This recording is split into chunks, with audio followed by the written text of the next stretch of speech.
समय लगा, मगर आज खुशी के साथ कह सकता हूं कि हमारी सरकार ने उस लंबी मार्ग को पूरा किया और अब अपने 7-8 गांव को पीने का सुचारू पानी और खेती का सुचारू पानी हम उपलब्ध करा पाएंगे। बुजुर्गों, युवा साथियों, कई ऐसी चीजें हैं जो 4 साल में हमारी सरकार ने संपूर्ण करने का काम किया, मगर कई लोग दुष्प्रचार में तेज होते हैं और दुष्प्रचार करने को समय पर रोक लो तो बचाव रह जाता, नहीं नुकसान भी हो जाता है। किसान आंदोलन में एक ऐसी पृष्ठभूमि बनाएगी कि पता नहीं जननायक जनता पार्टी ने, हमने कितना बड़ा अपराध कर दिया हो।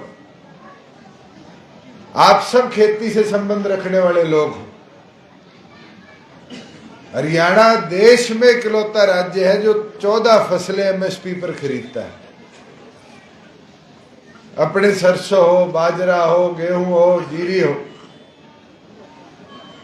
आज मंडी में आप लोग बेच के आते हो, किसी को 2 घंटे 3 घंटे से फालतू मंडी में नहीं रुकना पड़ता और फसल बेचने के 48 घंटे के अंदर अंदर किसान के खाते में पूरा पैसा सरकार भेजने का काम करती है। ये व्यवस्था बन पाई क्योंकि राज्य में आपकी हिस्सेदारी थी।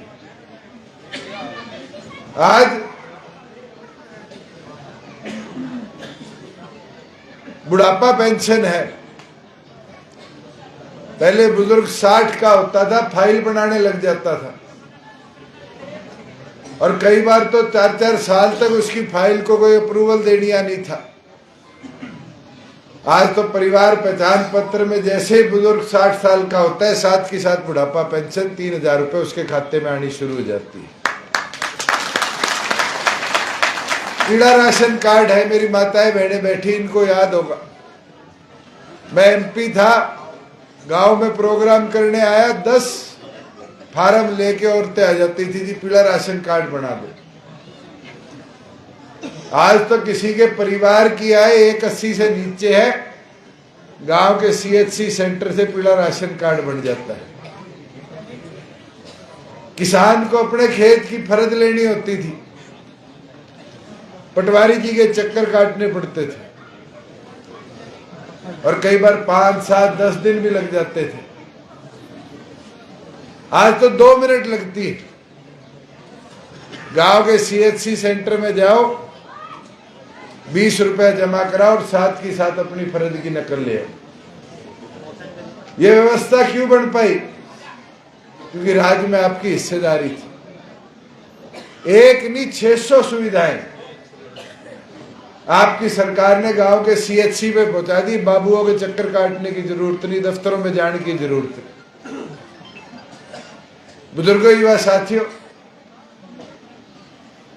मैं गांव की डिमांड पढ़ रहा था, काला एक एक करके कई बता गया और फिर एक पीछे लगी भी भूल गया।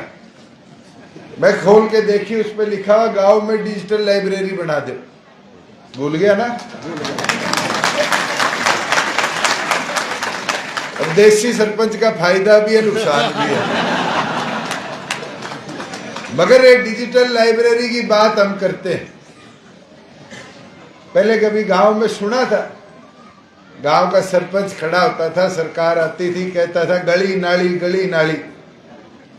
आज तो काले की डिमांड देखो, डिजिटल लाइब्रेरी, कम्युनिटी सेंटर, कि गांव में बारात आए, छोटी गलियों में बहना ना पड़ जाए, जमीन दे देंगे, 1 एकड़ 2 एकड़ 3 एकड़ का बढ़िया मैरिज हॉल बना दो। ये सोच में बदलाव है। शहर की तर्ज पे गांव का विकास हमारी सरकार ने करवाया है और मुझे खुशी होती है। अब मैं गांव में प्रोग्रामों में घूम रहे हैं, देख रहे हैं क्या बढ़िया डिजिटल लाइब्रेरी बनी। अभी आपके पड़ोस में टोहाना में परसों आया, पिरथला गांव में, देखने वाली लाइब्रेरी उस गांव में बनी। और लाइब्रेरी से कोई दुष्यंत ने नहीं पढ़ना, अनूप ने नहीं पढ़ना, अगर गांव में लाइब्रेरी से किसी का विकास होगा तो ये हमारी अगली पीढ़ी का होगा। जो आज यहां से शहर हिसार जाता होगा कोई पढ़ने, कोचिंग लेने, अगर वही किताबें गांव में पढ़ जाएगी तो गांव के बच्चे अफसर बन जाएंगे।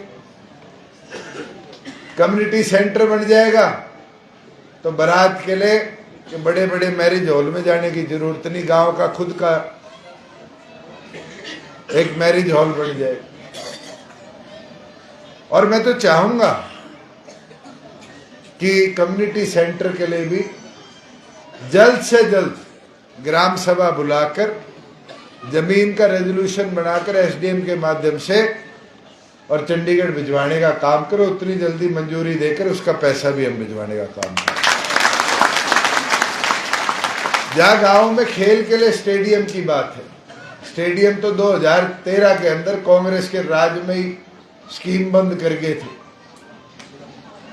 एक पहले होती थी युवा खेल क्रीड़क योजना, 1.5 करोड़ मिलता था 6.5 एकड़ के स्टेडियम में, 140 स्टेडियम बने। मगर हमारी सरकार ने उसको बदला। हमने छोटे स्टेडियम कम व्यायामशाला का एक सोच उठाई। आज 1000 से ज्यादा गांव में व्यायामशाला बन गई, योग सहायक भी लगा दिए जो योगा करवाते हैं। मैं तो चाहूंगा आपके गांव में भी 3.5 एकड़ जितनी जल्दी हमें दे दोगे उतनी जल्दी व्यायामशाला की भी मंजूरी हमारी सरकार दिलवाने। जहां डांडियों में पीने के पानी की व्यवस्था की बात थी, 1 किलोमीटर गांव की फिरनी से अगर कोई डाणी है तो जल जीवन मिशन के अंदर मुफ्त में पाइपलाइन बिछती। जो भी गांव के निवासी हैं, कोई ज्यादा धक्के काटने की जरूरत नहीं, अपने एक्सीएन पब्लिक हेल्थ को जाके अपनी लिखित में एक एप्लीकेशन दे।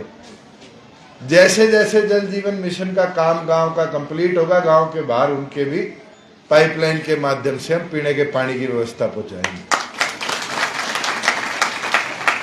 और एक मांग गांव में आए नहीं, गांव के बॉर्डर पे रोक के ही कह दी थी, मेरा को नहीं वो आए है नहीं आए, मुआवजे वाली।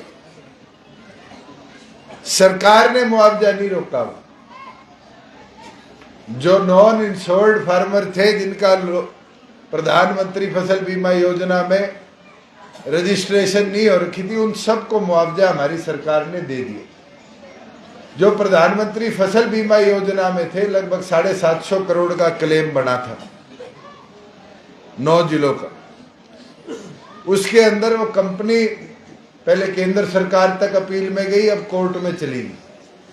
उसके बावजूद भी 250 करोड़ रुपया तो हमारी सरकार ने बांट दिया और बचा 500 करोड़ रुपया भी जो प्रदेश भर का है 2021-22 का, उसको भी अगले 1 महीने के अंदर किसान के खाते में हम पहुंचाने का काम करेंगे। आपका मुआवजा आपको